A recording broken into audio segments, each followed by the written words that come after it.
ఆయన మెచ్యూర్డ్గా మాట్లాడతాడు అనుకో, దాన్ని విశ్లేషించడం కర్త అంత మూర్ఖత్వం ఇంకోటి కూడా అవుతారు. మంచిది, శుభం, మరింత మంచిది. నాట్ అబౌట్ చిరంజీవి ఆరు ఇంకొకరు ఒక వ్యక్తిలో కాదు, మొత్తం శక్తులన్నీ ఏకమైనాయి ఆ పక్క. దానికి ఒక ఇద్దరు వ్యక్తులు ఎక్కువ లోడ్ అయితే దానివల్ల ఒరిగేది. నిజంగా చెప్తున్నా కదా, ఈరోజు ఎంత హాయిగా ఉందంటే స్పష్టత ఉంది. ఆంధ్రప్రదేశ్ రాజకీయ స్క్రీన్ మీద, తెర మీద జగన్మోహన్ రెడ్డి గారు ఒక్కరు ఒకవైపు ఉన్నారు. మొత్తం తోడేళ్లు, గుంట నక్కలు, నానా రకాల హైనాలు, ఇంకా ఏవో ఉన్నాయి, ముళ్ళ పందులు అన్నీ కలిసి ఇంకో పక్క వచ్చినాయి. ఆ పక్క వాళ్ళందరూ అధికారం కోసం ఉన్నారు. ఈయన అధికారం అంటే ఒక బాధ్యతగా, ప్రజలకు మమేకమై ప్రజలకు సేవ చేయడమే ఒక లక్ష్యంగా, ఓ మంచి రాష్ట్రంగా, అభివృద్ధి చెందిన రాష్ట్రంగా సంక్షేమం ద్వారా దీన్ని తీర్చిదిద్దాని లక్ష్యంతో ఈయన ఉన్నారు.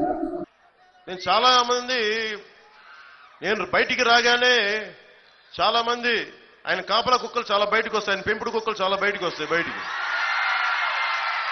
వాళ్ళందరికీ చులకన ఏంటంటే, పవన్ కళ్యాణ్ మా సామాజిక వర్గం కాబట్టి మేము ఏదైనా అనొచ్చని తన్ని తగలేస్తాను. ఇలాంటి పిచ్చి వాగుళ్ళు వాగారంట.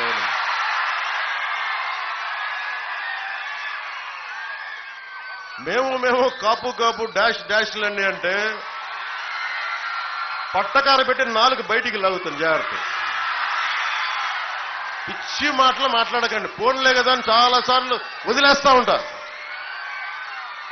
అలాగే సజ్జల రామకృష్ణారెడ్డి గారు ఈరోజు మాట్లాడుతా, వైఎన్ కాలేజీలో చదువుకొని చిన్న స్థాయి నుంచి వచ్చి ఎదిగిన వ్యక్తి ఈరోజున్న పవన్ కళ్యాణ్ అనే వ్యక్తిని మీ ముందు నిలబెట్టి ఎన్డీఏ కూటమికి బలంగా వెన్నెముకలా తయారయ్యాడంటే అది చిరంజీవి గారి పుణ్యం, మెగాస్టార్ చిరంజీవి గారి పుణ్యం.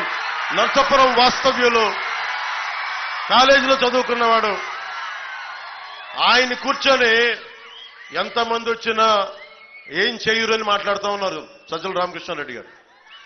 సజ్జల రామకృష్ణారెడ్డి గారు కూడా చెప్తున్నా, మీరందరికీ డబ్బులు ఎక్కువైపోయినాయి, మీ అందరికీ అధికారం ఎక్కువైపోయింది, నోటికి ఏదొస్తే అది మాట్లాడటం అలవాటైపోయింది మీకు.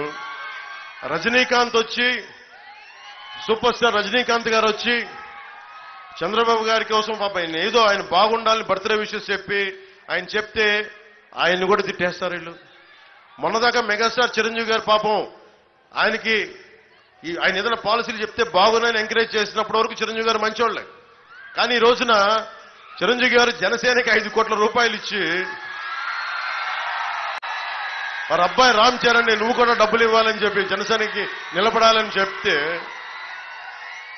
వెంటనే ఈ రోజున సీఎం రమేష్ గారు, పెందుర్తి మన రమేష్ గారికి ఇద్దరికి మద్దతుగా నేను ఎన్డీఏ కూటమికి మద్దతు తెలుపుతున్నాను, లేదంటే వాళ్ళిద్దరికి మద్దతు తెలుపుతున్నాను అన్న ఒక మాట అనగానే చిరంజీవి వచ్చినా ఎవరు వచ్చినా ఏమవ్వదు, మాకు సింహం సింగిల్ గా వస్తాయి, వాళ్ళు సింహాలు అంటాయి.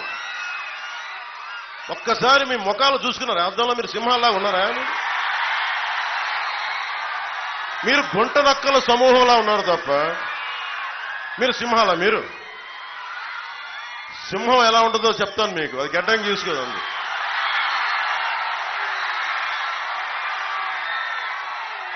సింహమే మీతో పోరాడింది. అంటే గుంట నక్కలు, హైనాలు, తోడేళ్లు ఎన్నొచ్చినా మేము సింగిల్ గా వస్తా ఉంటే, బాబు సజ్జల రామకృష్ణారెడ్డి నీకు నా సంగతి తెలియదు. నీకు నేను ప్రతిరోజు జగన్ కూడా చెప్తున్నా,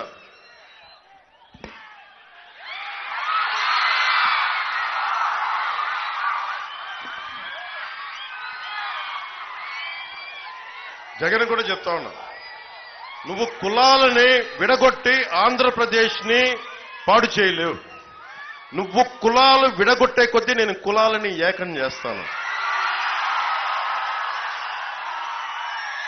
నువ్వు శెట్టి బలిజల్ని వదలట్లా, కాపుల్ని వదలవు, మత్స్యకారుల్ని వదలవు, ఎస్సీ సామాజిక వర్గాన్ని వదలవు, ఎస్సీల్ని కూర్చోబెట్టి ఇంకా దారుణం చంపేసి మీ ఎమ్మెల్సీ చేత చంపేస్తే ఎంత ధైర్యం కాకపోతే మీరు డోర్ డెలివరీ చేసి నేనే హత్య చేశానని చెప్పి అతన్ని జక్కంపూడి రాజా గారు భుజాల మీద పెట్టుకొని ఊరేగిస్తుంటే వాట్ అన్ అడాసిటీ అనిపిస్తుంది. ఎంత దురహంకారం లేకపోతే మీరు ఆ పనులు చేస్తారు. మీరు అంటే ఆంధ్రప్రదేశ్లో ఎవరికి ఆలోచించడం మీకు భయపడతారని మీరు అనుకుంటున్నారా?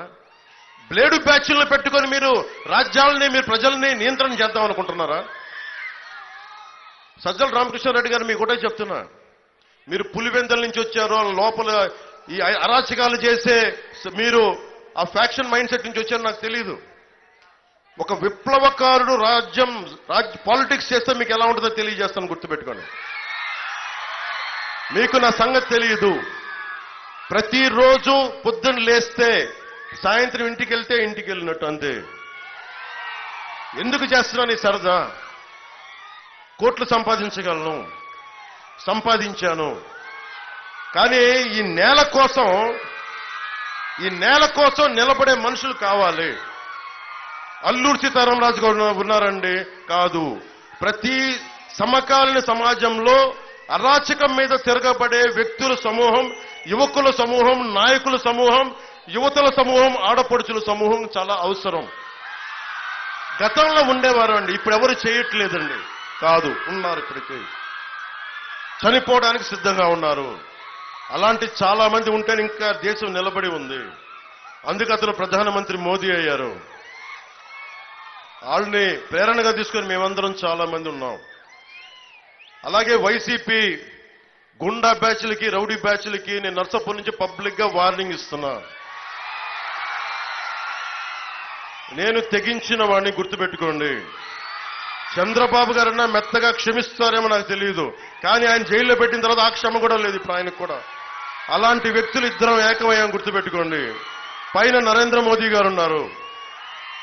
మీరు కనుక మీ ఆగడాలు గాని, మీ రౌడిజం గాని ఆపకపోతే ఎలక్షన్ సమయంలో మీరు ఏమాత్రం ఎర్రి గుర్రి యాషాలేసే తాట తీసి కింద కూర్చోబెడతాం.